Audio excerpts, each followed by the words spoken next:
Hi ha persones que estaven convençudíssimes de que les bruixes eren forces amb les que s'havia de conviure i que vulneraven tant les persones, les cases o bé el clima, els ramats o els sembrats.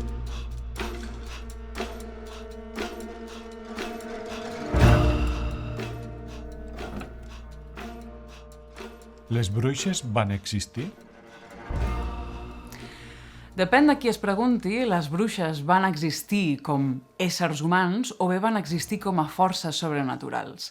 En canvi, després de la cacera de bruixes i arrel d'aquest fenomen, la gent va començar a pensar que es tractava de persones amb nom i cognom.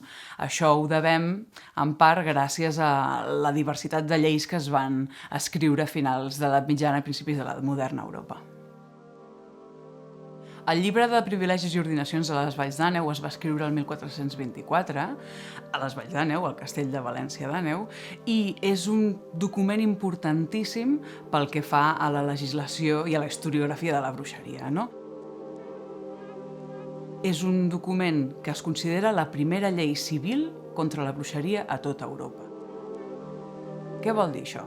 Que no és un text religiós, sinó que és un text que estableix que la bruixeria és un crim i que qualsevol persona que sigui culpable d'aquest crim, que serà el crim d'anar amb les bruixes, té alguna cosa a explicar davant de la justícia. Sobretot, ha de pagar un preu. Sempre he entès que la bruixeria pot ser una manera de desviar les problemàtiques socials, sobretot per certes classes econòmicament pudents i cap a un sector social en el qual, quan passava alguna desgràcia en el territori o en el país, sempre hi podia haver algú que n'era culpable, no? I aquesta persona o aquestes persones culpables podien ser les bruixes. Qualsevol persona era susceptible de ser acusada per bruixeria, tant si estaves divorciada com si aquell dia no anaves a missa, com si tenies fama de tenir alguns coneixements màgico-medicinals i si tenies algun poder social específic, tenies totes les papaletes, no?, per ser acusat de bruixeria, així que no se n'escapava ningú. Evidentment, el gran percentatge d'acusats eren dones, perquè la societat de l'època també era misògina i masclista, però qualsevol podia ser acusat. Homes, nens, famílies senceres, és igual, aquí no se n'escapava ningú.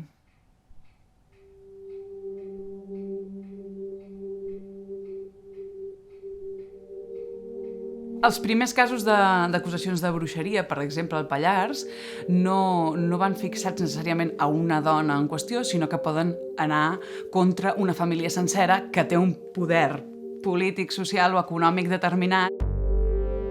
També depèn molt dels territoris. Per exemple, a l'Aragó hi havia molts acusats homes i molts acusats amb un poder social o polític específic. Alcaldes, capellans, aquí, ja us dic, no se n'escapava ningú.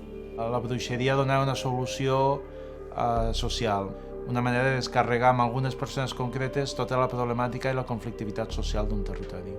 M'ha matat una vaca, m'ha bruixat, m'ha esclafat, no? M'ha fet mal d'algun tipus, és responsable de tals desgràcies. La teva paraula era contra la seva i ja valia. El paper dels testimonis era clau. De fet, els testimonis construeixen, jo crec, d'una forma col·lectiva la identitat d'una persona. És una cosa que no ens podem potser imaginar, o potser ara ja sí, gràcies a les xarxes socials, no? Però que no ens podem imaginar. L'acusació típica era l'acusació per bruixa i per metzinera. Metzinera volia dir que tenia coneixements per tot allò referent a les metzines. Metzines és una paraula molt intrigant, de fet, en català, perquè originàriament volia dir tant verí com medicina, però a partir de les ordinacions de les Valls d'Àneu passa només a significar verí. Llavors, la persona acusada de metzines podia saber de remeis, podia saber d'ajudar a fer parir, però a partir d'aquell moment es demonitza la pràctica.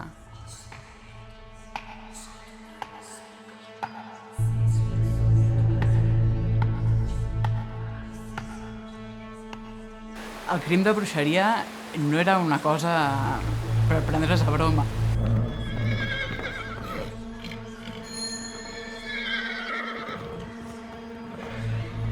Realment tenia una seriositat i tenia una gravetat enorme. Culpar i executar algú per bruixeria jo crec que restablia l'ordre social.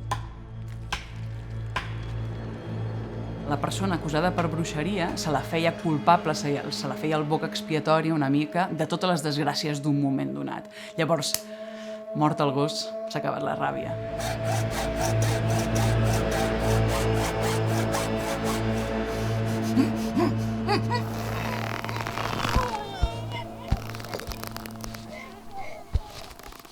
Aquí normalment sempre s'ha dit que es penjaven a les persones, no? Però també a vegades si havien mort a la presó se les cremaven a efígie, no?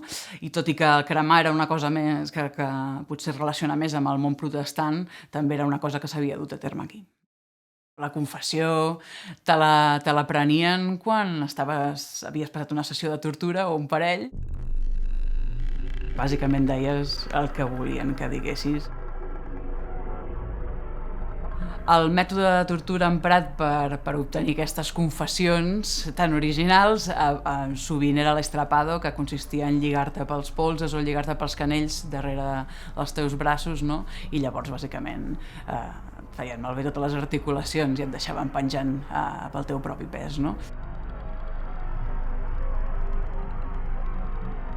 Els judicis per bruixeria al Pallars sabem que s'havien fet principalment, per exemple, a llocs com el Castell de València o el Castell de Sort. Renegant lo nom de Déu i no res menys, que pomarà o matarà infants petits de nit o de dia, darà gatirnons o búixols, i així mateix darà metzines, que tal homo fembra, qui semblants delictes cometrà, perda lo cos e tots sus béns, així setis com mobles, sien confiscats al Senyor. Perdien, com diu la llei de les ordinacions, tots els seus béns, setis immobles. Això vol dir tot el que tenien. Arnau Roger IV havia de finançar un conflicte bèl·lic, una campanya bèl·lica contra França, i, coses de la vida, va sorgir aquest text, les ordinacions, que establia que qualsevol persona que dugués a terme aquest crim de bruixeria hauria de perdre el seu cos i els seus béns mobles i immobles passarien a formar part de les arques del comtat. Poden tornar les bruixes? Jo crec que si preguntéssim a algú del segle XIV si les bruixes existeixen, et diria tranquil·lament que sí, perquè la seva percepció del món és una percepció que accepta el pensament màgic. Avui a nosaltres potser el racionalisme ens ha... La llum aquesta de la raó, no?, que parlava Goya, ens ha encegat una mica. I aquest racionalisme ja no ens deixa veure més enllà d'allò que no podem explicar. Així que bé, tot depèn de les creences de cadascú i de l'amplitud de mires, però jo crec que les bruixes sempre segueixen aquí.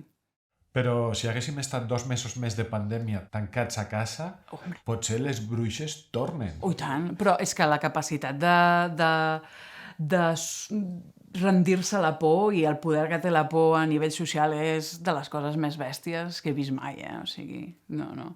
I jo ho dic, quan jo ensenyava aquesta exposició abans de la pandèmia i la gent em deia és que abans la gent es tornava boja per qualsevol cosa i després de la pandèmia o durant els anys de pandèmia la reacció de la gent era molt diferent. Sempre estem, ja us dic, a un pèl del caos absolut, sempre.